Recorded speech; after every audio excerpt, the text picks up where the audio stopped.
Greetings mga ka-spacers natin out there from Luzon, Visayas, and Mindanao. And sa lahat ng ating mga ka-spacers out there worldwide and netwide, magandang araw po sa inyong lahat. This is your ka-spacer and space commander, Professor Jun Cajigal. So for this episode mga ka-spacers, we will continue with our discussion of is there life beyond planet Earth? And in this episode, we will be focusing on the importance of water because we know from the previous episode that the search for life outside or beyond planet Earth, mga ka-spacers, is the search for water. So we will be tackling that question, what makes water so unique? What makes water so special that it can sustain life? And what are some of the properties of water that enables it to support life? So ayan po yung ating pag-uusapan dito sa episode na ito. So before we proceed to the details of our discussion, probably we will have to take a look at the structure of a water molecule. Now we know mga ka-spacers that water is composed of 1 part oxygen and 2 parts hydrogen, hence the chemical formula H2O. And the bonding between oxygen and hydrogen is what we call a polar covalent bond. Now polar covalent bonding mga ka-spacers involves unequal sharing of electrons between atoms. So because of this unequal sharing of electrons between atoms, at one end you have a partial negative charge and at the opposite end of the molecule you have a partial positive charge. And that is a water molecule. A water molecule mga ka-spacers is a polar molecule because oxygen is partially negative and hydrogen is partially positive. Now why is that mga ka-spacers? Now bakit ganun? What makes the water molecule polar?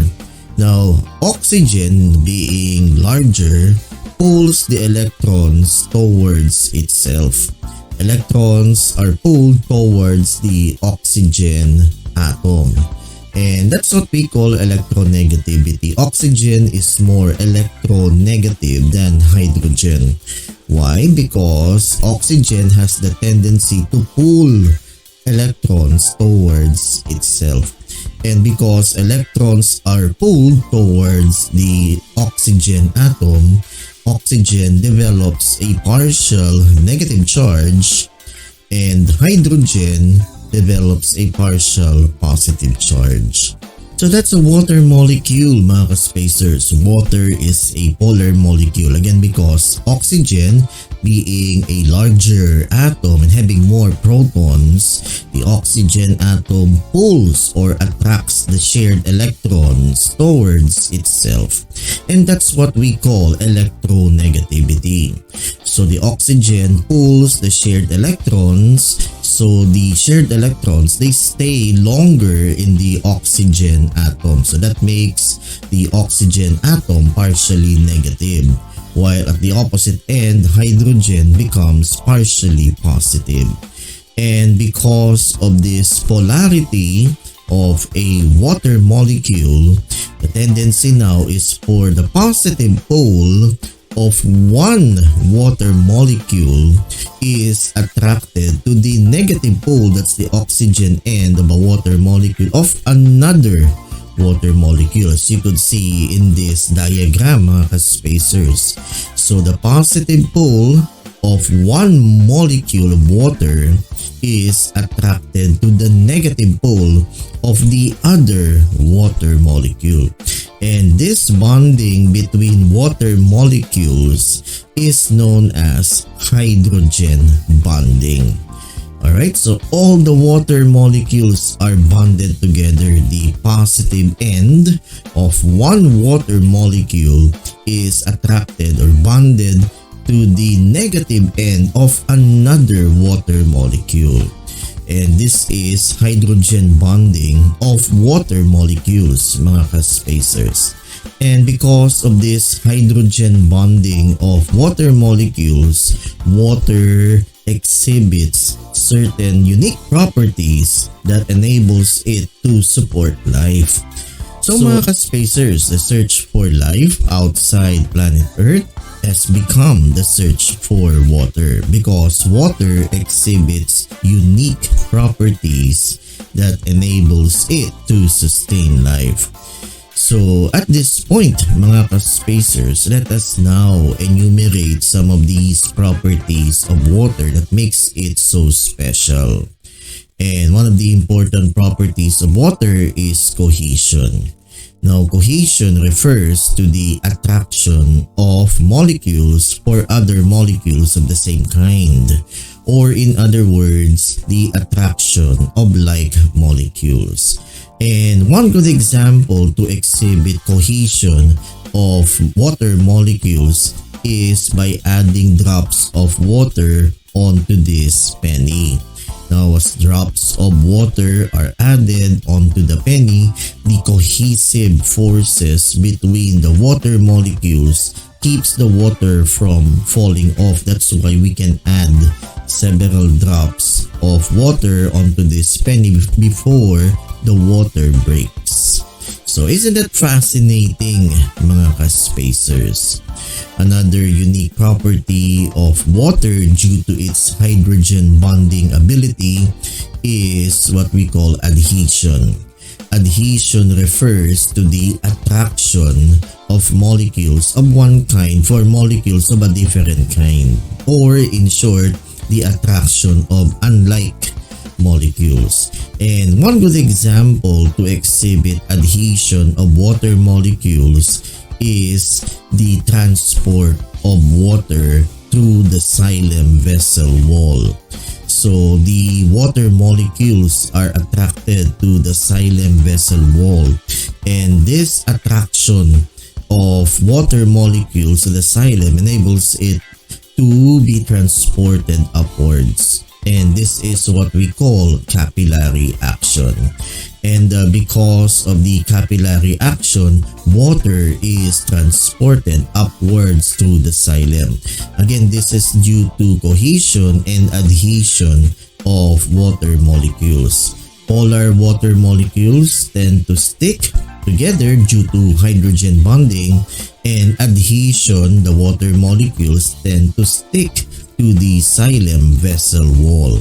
And again, because of this working together, cohesion and adhesion, water tends to crawl up the narrow tubes, and this is what we call capillary action, mga ka-spacers. The narrower the tube, the higher the same mass of water that can climb upwards. And this is the principle behind the transport of water upwards through the xylem of the stem. And the transport of water upwards is explained through the cohesion tension theory. Cohesion between water molecules creates what we call a water chain effect. As molecules are removed from the column by evaporation, or what we call transpiration in botany, in the leaves, more are drawn upward. So to illustrate the cohesion tension theory, let's take a look at this simple illustration of the xylem with water. Now, as water molecules evaporate through the leaves, the adjacent water molecules are being pulled upwards. So, because of this and the attraction of water molecules through cohesion and adhesion, this will allow molecules to be pulled upwards. So to put it simply, mga ka-spacers, in the leaves you have transpiration of water, meaning water turns into gas. And as water evaporates, or as water turns into gas, mga ka-spacers, the adjacent water molecules are being pulled upwards. And that will pull the other adjacent molecules all the way down from the roots. So as water turns into gas through transpiration in the leaves, the adjacent water molecules are being pulled upwards. And that is how water is transported up from the roots to the stem and to the leaves. So this is cohesion and adhesion working together in order to transport water up from the roots to the stem and to the leaves. So isn't that fascinating? That's the so-called cohesion tension theory. Cohesion between the water molecules replaces the water by pulling the adjacent water molecule up the xylem. As the column of water is hard to break, this pull is felt down the entire column of water through the xylem vessel. And each water molecule is pulled from the xylem. Another water molecule is pulled up, from the roots, then up to the stem. So that is how water is transported up from the roots to the stem and to the leaves of plants. So this can be explained through the so-called cohesion tension theory. The pulling force is passed from water molecule to water molecule all the way down the plant. So isn't that fascinating? And this is how water is pulled up through the plant by means of transpiration. So as I have explained a while ago, as water evaporates from the leaves through transpiration, the adjacent water molecules are pulled upwards. Again, because all the water molecules are attracted to one another due to hydrogen bonding. So that is how water is pulled up from the roots to the stem and to the leaves through the cohesion tension theory due to cohesion and adhesion of water molecules. Alright mga ka-spacers, so isn't that fascinating? Alright, now another important property of water due to its hydrogen bonding ability is the so-called surface tension. Now, surface tension is the ability of water molecules to form a thin film on the surface. Now, since all the water molecules are attracted to one another and to the sides of it, water forms a thin film that allows it to support objects like this needle. Now, all the water molecules are attracted on the surface, producing the thin film that will allow this paper clip to literally float on water, as you could see in this photo. So you could see the thin film on the surface of water due to the hydrogen bonding ability of all the water molecules, forming that thin film that allows that paper clip to literally float on water. And this will enable also certain insects like this spider to utilize that thin film and allows it to literally walk on water. So that is surface tension. Now, another property of water due to its hydrogen bonding ability, mga ka-spacers, is that water has a high heat capacity. Now, having a high heat capacity means that water can absorb a great deal of heat. Water has much higher capacity to store energy, heat energy, than most common materials. The relative small amount of water absorbs a great deal of heat, mga ka-spacers, for a correspondingly small temperature rise. So, ang ibig lang sabihin nito, mga ka-spacers, talagang water can absorb a great deal of heat. And this can be demonstrated by filling this balloon with water. Then ilagay nyo sa kandila. So you will be amazed to observe na yung balloon na yan will not pop. Hindi yan puputok. Because there is water inside and water is absorbing the heat from that candle. So hindi puputok yung balloon because water absorbs the heat water as a high heat capacity.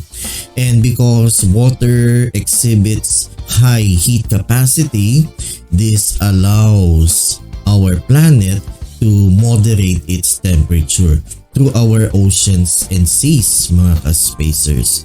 The oceans and seas, they act as a tremendous heat sink, to moderate or regulate our global temperature. So can you imagine kung walang tubig yung mundo natin? And we are close to the sun, so talagang tataas ang temperatura ng mundo natin. Now, because of our oceans and seas, yung karagatan natin, they act as a tremendous heat sink, to regulate our global temperature. So isn't that fascinating, mga ka-spacers?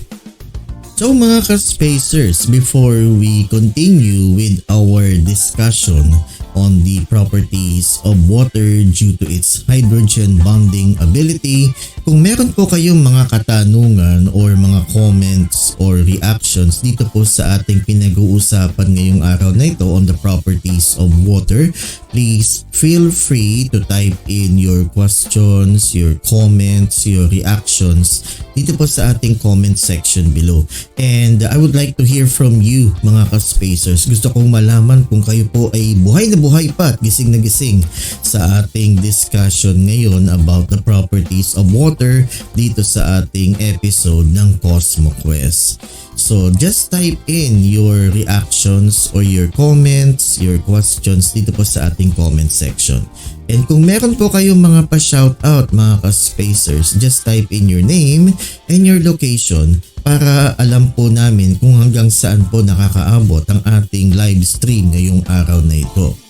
And mga ka-spacers, napaka-importanteng batas na i-like natin at i-share po natin ang itong episode ng CosmoQuest so that we could reach more people, we could reach more students para ma-inspire naman po sila to be engaged in the sciences. Alright mga ka-spacers, so like and share itong ating episode ngayon sa CosmoQuest. Alright, so ituloy po natin yung ating kwentuhan about the properties of water due to its hydrogen bonding ability. Alright, now another important property of water due to its hydrogen bonding ability is that water expands as it freezes. So I'm sure alam natin ito mga ka-spacers, kumuha po tayo ng glass container at punuin po natin ng tubig up to the brim. Then ilagay po natin yan sa loob ng freezer. And you will be amazed in a few hours as water solidifies into ice, mag-e-expand po yan at mababasag po yung glass container. So water expands when it freezes. Ngayon bakit kaya, So because of the hydrogen bonding ability of water, water is less dense as it solidifies into ice. And because water becomes less dense, ice floats on water. Since ice is less dense, mga ka-spacers, it forms on the surface at first.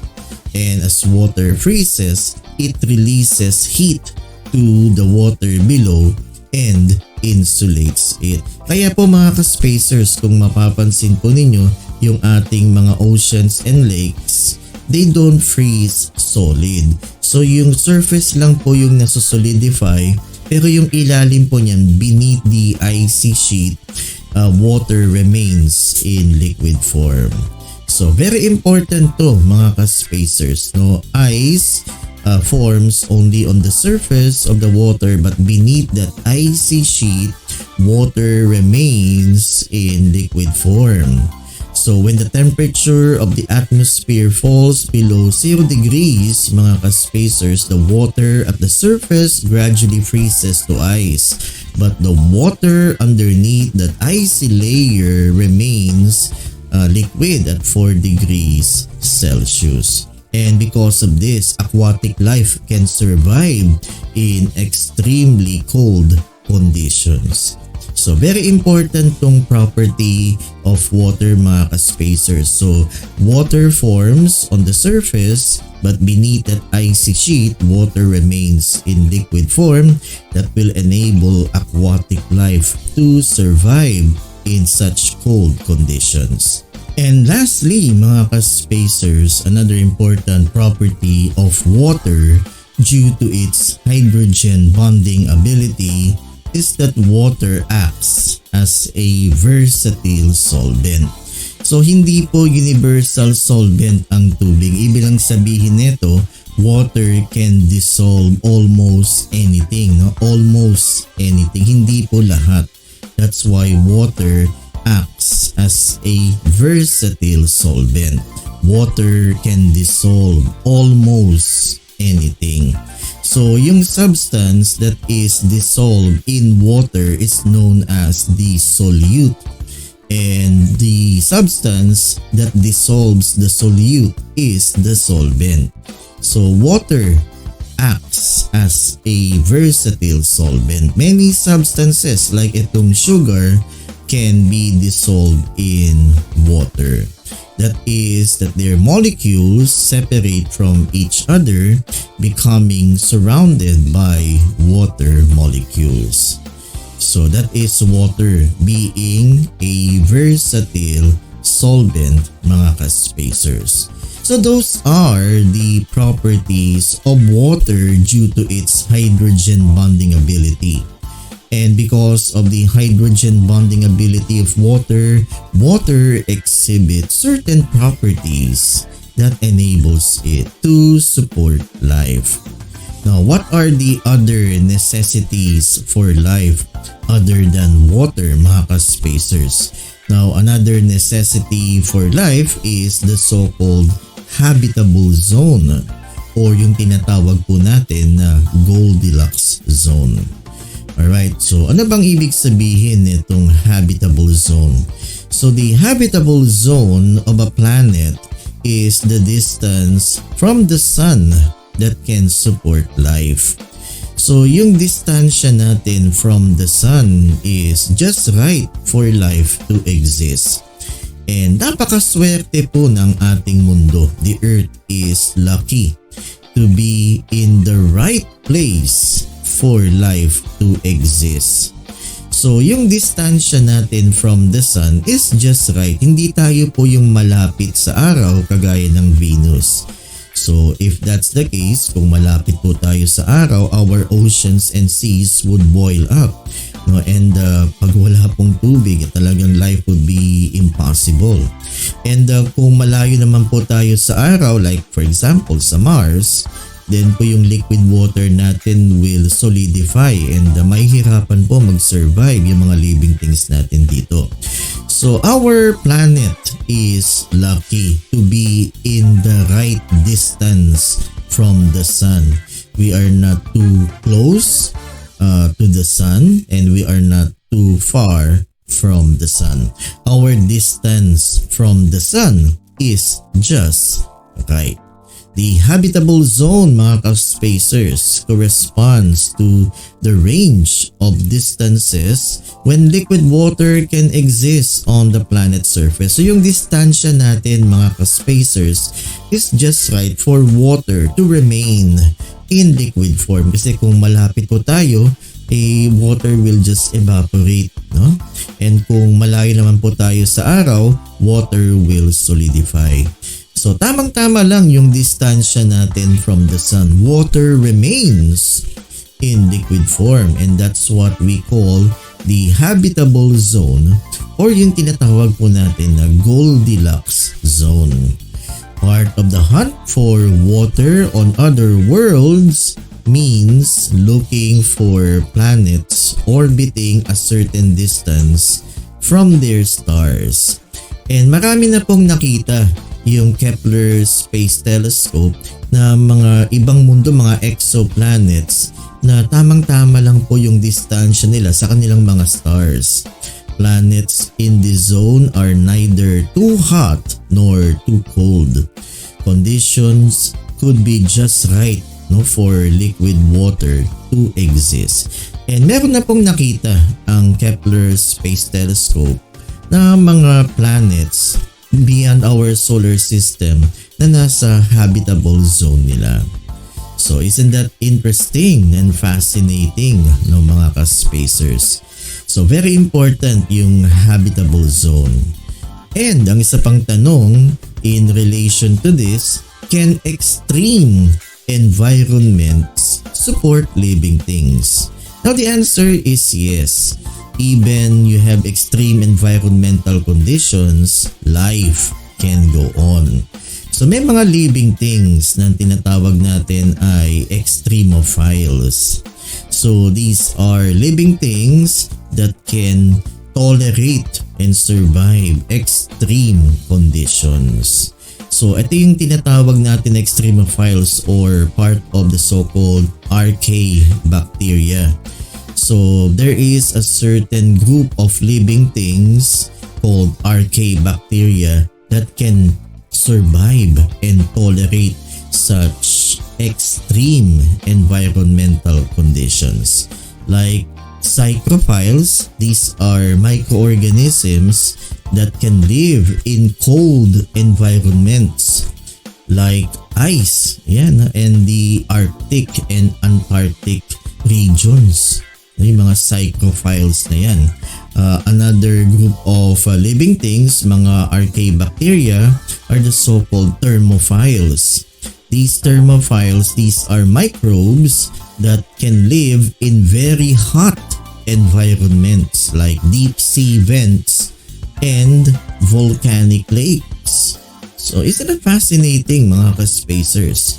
Now another group of microbes called alkaliphiles can live in basic or alkali environments like soda lakes.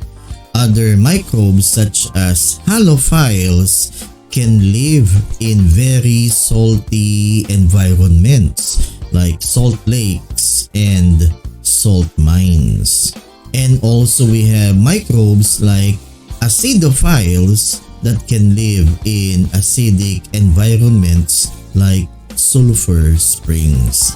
So yan po, mga ka-spacers, yan yung mga tinatawag natin extremophiles. They are under this group of organisms called archaebacteria. Now another group of microbes that you'll find this really fascinating is the so-called 𝗪𝗏𝗏𝗧 radiodurans. And talagang ma-amaze po kayo dito sa 𝗪𝗏𝗏𝗧 radiodurans, mga ka-spacers. This is one of the most surprising cases of tolerance to extreme environmental conditions. Itong bacteria na ito called 𝗪𝗏𝗏𝗧 radiodurans, because 𝗪𝗏𝗏𝗧 can tolerate radiation. 𝗪𝗏𝗏𝗧 radiodurans is the world's most radiation resistant organism. And ito'y makikita sa mga cooling jackets of nuclear reactors. So isn't that fascinating that such microorganism called 𝗪𝗏𝗏𝗧 radiodurans can withstand extreme radiation? And another organism that you'll find it really fascinating is the so-called water bears or the tardigrades. Now these tardigrades or water bears are typically 0.5 millimeters in length. And mga ka-spacers, you'll find this really fascinating that such organism, itong mga tardigrades na to or the water bears, can survive virtually in any extreme conditions, even in the vacuum of space. Itong mga tardigrades na to or the water bears, they can make a living anywhere on the planet, in the frigid peaks of the tallest mountains, kasi malamig doon, kayang-kaya nilang mabuhay dyan. In the cauldrons of erupting volcanoes na napakainit, and in the deep ocean vents on the bottom of the sea. You can imagine yung extreme pressure